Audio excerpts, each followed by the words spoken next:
Cares of New York is a nonprofit agency. We're located in Albany, New York, but we oversee 34 counties, and that encompasses 12 continuums of care. Most of the work that we do is around planning for the COC or HUD-funded dollars that come into each of those communities. We also here at CARES are admins for the HMIS system, which stands for the Homeless Management Information System. It is required to enter individuals into the HMIS system that are receiving HUD-funded dollars through programming. My role as a Special Initiatives Director, I oversee any special projects that come into CARES that may or may not be connected to HUD. I hire staff, supervise staff, and manage the grant funding and spending for those programs that come into CARES. I currently am overseeing 3 projects, and one of those projects is significantly using Civic Roundtable through our Albany Navigates project.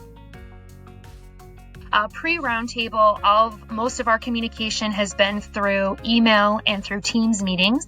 Major listservs, huge listservs, which include 200, 300. I was invited to a meeting the other day, and it had over 1,000 people included on it in this listserv. So that was how our communication was made prior to that. And also included the frontline workers that were, boots on the ground employees doing the physical work that we are overseeing here at CARES. The listservs, when you're on one, it seems as though you're on 20 of them, and it can be a little overwhelming when you're getting emails that are very similar in nature. As someone who would use the listserv, one of the biggest hurdles I would find is that in the work that we do, working with the populations in which we do, there is high turnover in agencies. And then as a person sending out for the listserv, we also get bounce back. On a regular email, 1,000 emails will go out, and a number of them will come back as undeliverable or returned. So there's a lot of work on that cleanup of that process of keeping the listservs clean, making sure that when people are leaving agencies that those emails are, being deleted from those listservs. We started using Civic Roundtable in one project here in Albany first through Albany Navigates. We have over 150, almost 200 users on our Civic Roundtable platform just for that one project. And that's where all of our central location happens for communication. We have folks that are boots on the ground and workers doing the work out in the field, all the way up to our legislation members that can pop in on Civic Roundtable and see in live time what is actually going on with our project. They don't have to wait for that listserv email that comes every couple of months. And it's just, clicking and easy to utilize and send out those communications. You don't have to worry about the bounce back, and you can communicate with 100 and 200 people at one time in that one specific project. So that has made our communication a lot easier. So I actually oversee a team of boots on the ground workers and employees. They are a part of Civic Roundtable. They definitely see the communication on a regular basis. I would say one of the one thing that they talk about the most is when the mayor's office, for example, posts in there or puts a like or comment on the work that they are doing, or they're sharing an event that they were part of that picture, they were there in that, and they're being recognized for that work directly from the city's office and or the legislator's office has been very impactful for the work. The boots on the ground employees are the ones out in the street. They're meeting with our population.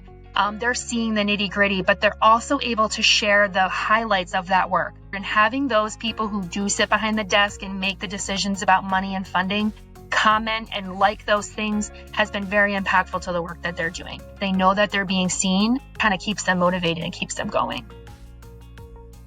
We have a legislator who at one time would send me an email, "Hey, I have a meeting in 30 minutes. Can you give me some updated information?" Since Roundtable, he hasn't had to do that. They can go into a meeting knowing that they have live, up-to-date information because it's a constant stream of information being shared with them. Having things living in one place has been instrumental to the work that we're doing. When we're talking about a Code Blue shelter or we're talking about a furniture voucher, they can go right in and search the word furniture, and the tagging mechanism in Roundtable makes it so easy for them to pull up all of the information that's been shared for the furniture topic, for example. That has saved so much time. They don't have to remember the name of the agency that they have to go to get those referrals. They don't need to know their location or its proximity to where they are. They just have to put in a simple word and it pulls it up like a Google search. As someone who used to run these meetings very similarly through Microsoft Teams, we have moved over to the Roundtable, and it has been an experience of positivity. Everyone has the link. The link doesn't have to change. You can sign into the link from anywhere that you're able. Our event is once a month on the second Tuesday. We meet at the same time. Being able to have a large conference call where there are multiple people in multiple locations as part of the meeting has been instrumental to the work that we do. Sharing screen has been seamlessly easy amongst this Roundtable platform for our events. And it's just made it so much easier for people to also share, they're in there already. So I've been working in the field of homelessness since April of 2013. I started in a shelter type of setting working with families, specifically single parents of young children. My career has evolved. It's always been around housing. It is a human right. It's not a privilege. Everyone deserves it. Everyone should have it. There are so many barriers that keep people from being housed. And they really just need to be assisted with love, care, and dignity. In terms of my career here at CARES, the reason my goal, to be frank, at 2016, my goal became to work at CARES, and I didn't land here until 2023. CARES is so passionate about homelessness across the whole state of New York. They're not just focused in one particular area. CARES also recognizes that the experts are those that are out on the street doing the work, and that is really, really important to the growth. We have people here at CARES, of course, that are decision-making. They rely on the experts that are in the field, in these communities, to bring back the information so that they can best translate it to get the funding that is needed within these communities. Because we are in so many places, we know homelessness looks different. In the city of Albany, it does not look like homelessness in New York City, and it does not look like homelessness in Franklin, Essex, which is, the Canadian border here in New York. We know that homelessness is everywhere.